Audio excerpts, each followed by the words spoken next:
finally got rid of that old man, huh? The tasteless man burst out laughing, spitting as he spoke. That hateful person, who I couldn't stand to even look at, was my brother.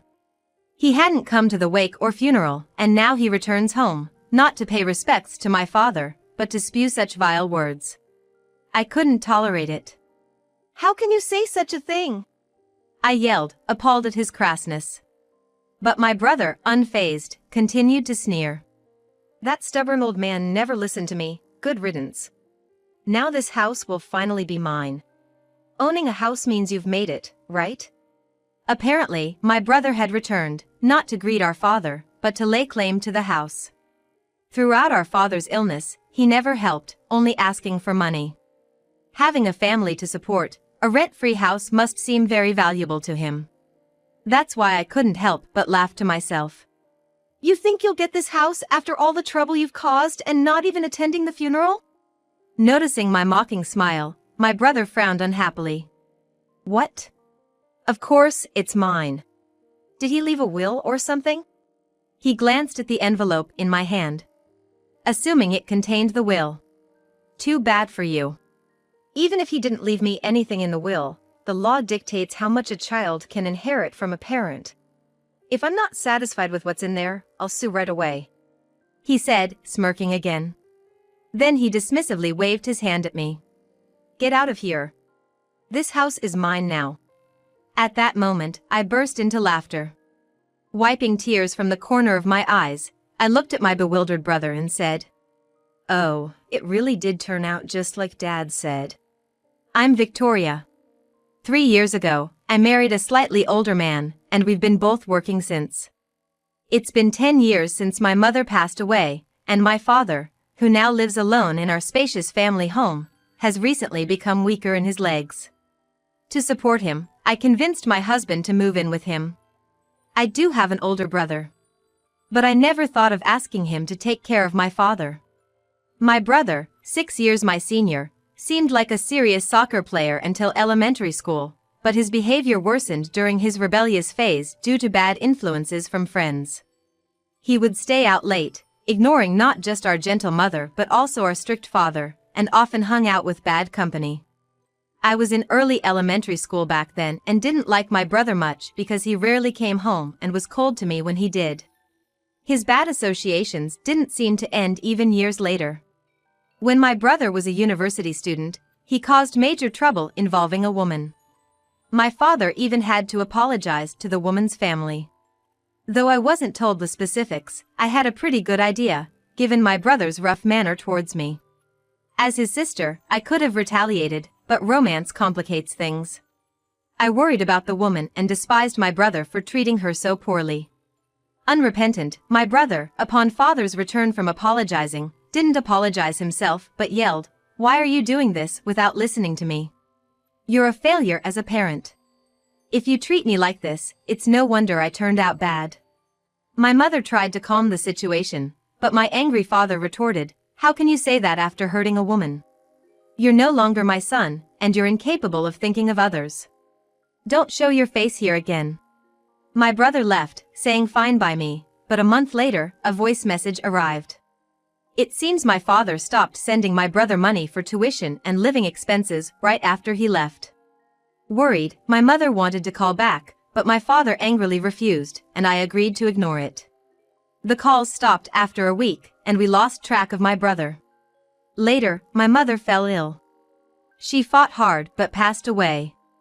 She mentioned my brother until the end, so I tried to find him in secret, hiding it from my father. But with no common friends, I couldn't reach him in time for her last moments. However, my brother suddenly returned home soon after. I was surprised but told him about my mother. "Well." My brother responded briefly after hearing of my mother's passing, but the next moment, he said, "Hey, tell Dad to lend me some money. It's his fault I dropped out of college and couldn't get a decent job, so he should take responsibility." I was infuriated by his insensitivity, demanding money from my father who was already weakened by the loss of my mother, and I yelled at my brother, sending him away. My brother talked only of his hardships, seemingly oblivious to why my father had disowned him. I thought that someone like him, even if he was my brother, should not be allowed near our beloved father. However, my brother would show up at our family home every few months, attempting to see my father. It was okay when I was there, but I became anxious when I started working. My father's mobility worsened year by year, so he spent more time alone at home, only leaving when he felt well enough to go to work. I repeatedly told him to always keep the doors locked to avoid contact with my brother. "I can handle him with one hand," my father would say with a laugh. But I worried about the potential harm my brother could cause, given their age difference. Fortunately, my brother's visits became less frequent, and when I got married and began living at the family home with 3 of us, the worry decreased. Yet, considering the worst-case scenario, my husband and I had extensive discussions and decided to prioritize supporting my father's life. "If I become unable to move freely, I'll live in a facility," my father had said, considering our feelings, but I insisted on taking care of him at home. I tried to minimize the burden on my husband, using day services effectively while I was at work. But, after losing my mother, my father continued to weaken, seeming joyless and withdrawn. He gently refused my invitations to his hobbies like fishing or chess, spending all day indoors. His health deteriorated, and 3 years after we started living together, he passed away. Caught up in funeral arrangements and inheritance procedures, a week passed in a blink. Each time I disposed of one of my father's belongings, it felt like erasing evidence of his existence, so I hesitated many times, but I knew it wasn't good to keep them forever, so I sorted through my feelings. Having worked non-stop both day and night, I took a day off to rest at home.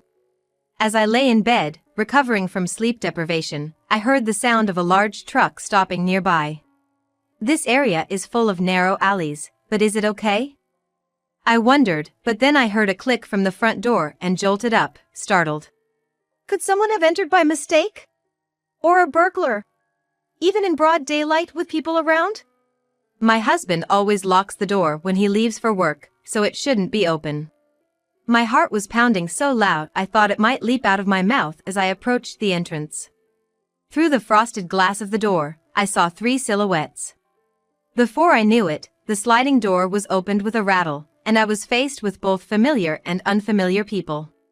"Good, the lock isn't broken." "What, you're still here?" "Well, that's fine, I guess. It would be troublesome to be accused of breaking and entering when no one's around," my brother muttered incomprehensibly. Standing beside him was a woman around his age and a small child. Though I had never met them, they were undoubtedly his wife and son. Despite being our first encounter, they looked at me suspiciously without a smile. "We have movers waiting outside, so I'll greet you later." "Hey, help us move in. This is a chance for you to bond with my wife and son, and it'll make our move quicker." 2 birds with 1 stone. What? Moving in? I doubted my ears. The large truck I had heard earlier seemed to belong to movers carrying my brother's belongings. My brother smirked unpleasantly, starting to talk boastfully. "I saw Dad's name in the newspaper. Finally that old man kicked the bucket. We celebrated as a family. He was a lousy father, but as his son, I thought it's only right to inherit the house. I plan to live here from today. You shouldn't stay here any longer, so leave immediately." While I stood there in shock, my brother's wife quickly entered and began unloading their belongings. The child, perhaps excited by the large house, started running around. "Wait, I haven't heard anything about this, and I can't just hand over the house like that," I said, and my brother burst into laughter. "Hand over? Dad's dead, so it's my house now. Or did you think caring for him meant you'd inherit?" I saw through that. It's all in vain, the very definition of wasted effort. You might think I'm stealing from you, but traditionally, the son inherits. Understand? If you have time to argue, then leave immediately. He vented his frustration on me, apparently holding a grudge for not letting him near my father. At the continued insults even after my father's death, my patience snapped. And I was about to retort when I heard a cracking sound behind me, so I ran to the source. And came upon a scene where his son was standing and at his feet lay a picture frame containing my father's portrait, fallen face down. "What are you doing?" I shouted, and the startled son tried to flee. "Don't step on the glass, it's dangerous," I said firmly. It seemed that my brother's wife heard my shouting and came running, glaring at me fiercely. "What's wrong with you, yelling at someone else's child like that? Are you insane?" she accused me. Wanting to quickly restore my father's picture to its place, I regained some composure and began picking up the fragments of the frame. All the while, my brother's wife, holding the crying child, continued to hurl abuse at me. "Living in your parents' house even though you're married, you must have had a nice life. We never got any support from your father because you were in the way. Planning to inherit the house after just a few years of living together and taking care of things is utterly ridiculous." She spat at me like a machine gun. "You probably didn't even take proper care of your father, did you? You just left him in a facility and relaxed with your husband. I heard your father had quite a bit of savings, and you made him pay most of the living expenses. The audacity of a younger sister like you. Normally, the son should be respected, right? I have a growing son, and have been married for over 3 years, so as the wife of his son, I have more right than you. Just leave quickly. I might forgive you for yelling at my son if you disappear now." Despite the fact that the child had broken an important portrait, there was no apology whatsoever, and I sighed at the sight of my brother's wife comforting the crying child, who was clueless about what had happened. For a moment, I paused, relieved that the child hadn't been injured, and pondered what to do next. If I didn't stop my brother and his family from continuing to bring their belongings into our family home, it would cause more trouble later. "I need you to listen to me for a moment." "What? After ignoring everything else, now you want me to listen to you? I didn't expect you to be this selfish. Dad and Mom must be crying in heaven. I won't be the chief mourner, but I'll attend the funeral and listen to you then. For now, I'm busy, so hurry up and pack your things," my brother said without even looking at me, scrutinizing the house as if appraising it for valuable items. But there was nothing of value left. As I pondered, a laugh escaped me involuntarily. My brother didn't miss my words. "What's so funny? Are you mocking me?" "Yes, I am. Because it's just like Dad said it would be." I could feel the tense atmosphere. But I wasn't intimidated. "I had intended to give you money the next time you came begging, but you never listened. Here, take this and read it carefully," I said, handing my brother a brown envelope. He snatched it, looking puzzled. "Writing me out of the will won't work. The law dictates the share of inheritance. I'll sue you immediately." As he saw the words of the will in the envelope, my brother smiled triumphantly and unfolded the letter. It was indeed a copy of my father's will.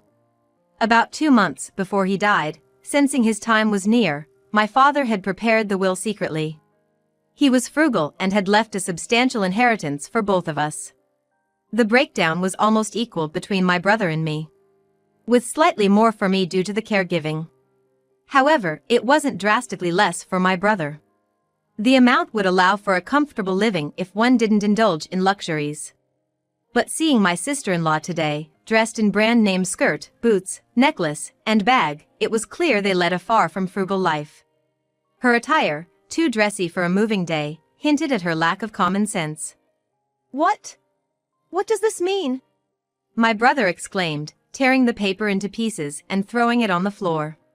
He had torn not just the copy of the will, but also copies of registry documents and a handwritten letter from my father. "The house is already sold? That's impossible." Before he passed away, my father had informed me about his plans for the house. He would come to claim the house as soon as he heard of my death. So, I had already been making arrangements to transfer it to Simon. He just turned 20 this year and about to start a business. He is a promising young man. I had been very fond of him and wanted to help him out. I left something else for you since I couldn't leave you the house. I want your husband and you to live a happy life together."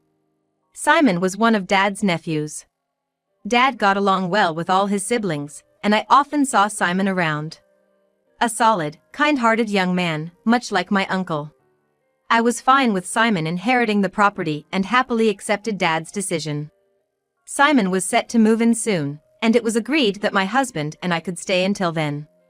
I was already in the process of gradually packing.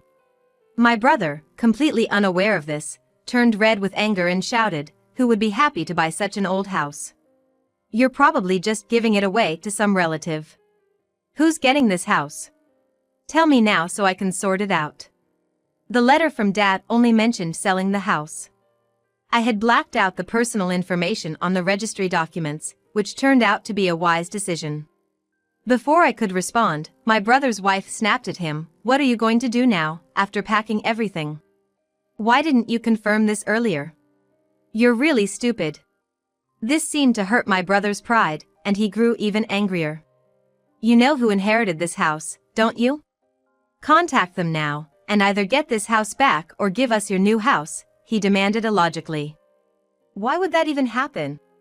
"Yes, we're moving into a new place, but it only has space for us to live," I replied calmly, but my brother was too panicked to listen. "This kind of important matter is usually discussed with the whole family. Aren't you unsatisfied too? Inheriting the house to someone other than us?" He rambled on, making no sense. I lost my patience. "What? Don't compare me with you. I heard about this directly from Dad and agreed to it. You've been disowned for a long time and never even came to apologize, so you have no right to say anything now." My brother bit his lip in frustration, then continued. "Then give me half of the money from selling the house. We are the only heirs. I have the right to inherit too. That amount is included in your inheritance share." The sale proceeds were partly used for Dad's treatment and the funeral. After settling all the expenses, what's left was divided in half. "It can't just be this much." My brother fumed, his face red and sweaty. I sighed at his rage. "It's an old house, as you yourself said. It didn't sell for a high price, and funerals aren't free, so this is what it amounts to." My brother fell silent at my words. However, his wife burst out again. "This isn't what I heard. I decided to marry you because you said you were the wealthy eldest son of a rich family. You lied to me." Astonishingly, my brother had been boasting to his wife. It was one thing for his wife to decide to marry him thinking he was wealthy, but my brother's nature of exaggerating himself hadn't changed since childhood. Not wanting to escalate into a domestic argument, I tried to reason with my brother internally. "But you haven't been left with nothing by Dad. Just save that inheritance, work steadily, and eventually, you can build your own home." My brother grimaced silently, and his wife kept frowning while playing with her smartphone. "So, we can't go back home now?" My brother's son muttered quietly. "What do you mean we can't go back home?" Suddenly, my brother lunged at his son, so I instinctively shielded the boy. "Don't lay a hand on the child. What's this about having no home?" I asked again. My brother's unexpected reply came. "I got fired from my job. That's why we couldn't pay rent and came here. He embezzled company money. It's so embarrassing to get caught. But he said we'd have plenty of inheritance from his father, so I followed him. Now look at this mess. I'm the victim here. This is all because of your reckless spending. Don't you have any sense of remorse? Blaming me? It's you who can't earn enough to support your wife and child properly. It just shows you're incompetent." They both started arguing, completely forgetting about their child. I wondered if the child always lived in such an environment. It made sense why he wasn't properly disciplined. Realizing that my brother hadn't changed his opportunistic ways, I tried to get them out of the house. Then, his wife clung to me, begging. "Look, we're really in a bad situation now. We don't even have a home. Don't you feel sorry for my son? We were completely deceived by your brother. I'm not asking to live in your new house, but can you share some of the inheritance with me? I want to buy clothes for my son's upcoming birthday." My brother's wife, seemingly producing tears on cue, began to cry. Indeed, the child's clothes were slightly too short. But this led me to a question. "Is your son's birthday coming up soon?" "Yes, he's turning 4 next month. My brother and his wife got married a little over 3 years ago." This was something she had just mentioned, so there was no mistake. That meant if their son was turning 4 next month, he must have been conceived before they got married. Did you marry my brother right after you met him?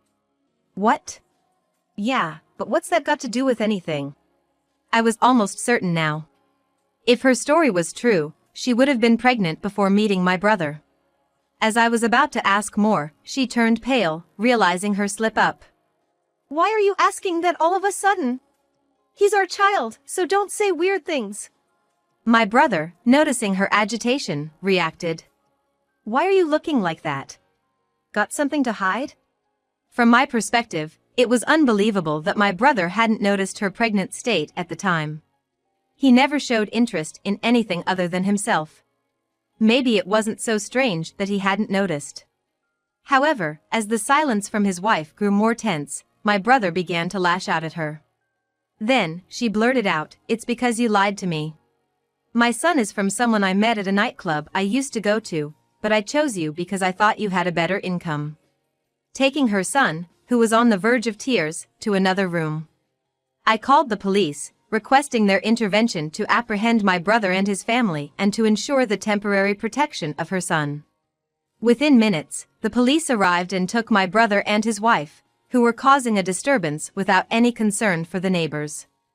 A child welfare officer accompanied them to ensure appropriate care for her son. Some time later, I learned that my brother and his wife had divorced. My brother had filed for alimony against her, as she confessed to having deceived him about the child's paternity. However, she was nearly penniless. She sold all her branded items but still struggled to make ends meet, working tirelessly from dawn to dusk, leaving her son in the care of her parents. Despite his precarious situation, my brother shamelessly returned to our family home. I don't have any money, so can you give me a little support? I can't work because of the severe mental stress from my ex-wife. Every time he came asking for help, my husband turned him away. Unlike my scrawny brother, my husband used to be the captain of the rugby team, so he has a rugged face and a muscular build. Faced with a man of such appearance, my brother seemed to have no choice but to leave sheepishly, and for a while, there was no contact with him. However, when the time came to transfer our family home to my cousin Simon, my brother appeared and confronted Simon, accusing him of stealing his home. My husband restrained him and handed him over to the police. Fortunately, Simon wasn't seriously hurt. My brother received a substantial prison sentence, freeing us from any fear of his return. Grateful for the new beginning, Simon thanked us as we prepared to move into our new life. My husband and I decided to save the entirety of my father's inheritance and continue living modestly. The new house we built isn't big enough to boast about to others, but it's a satisfying home filled with both of our personal touches, so it seems we'll have even more enjoyable days ahead.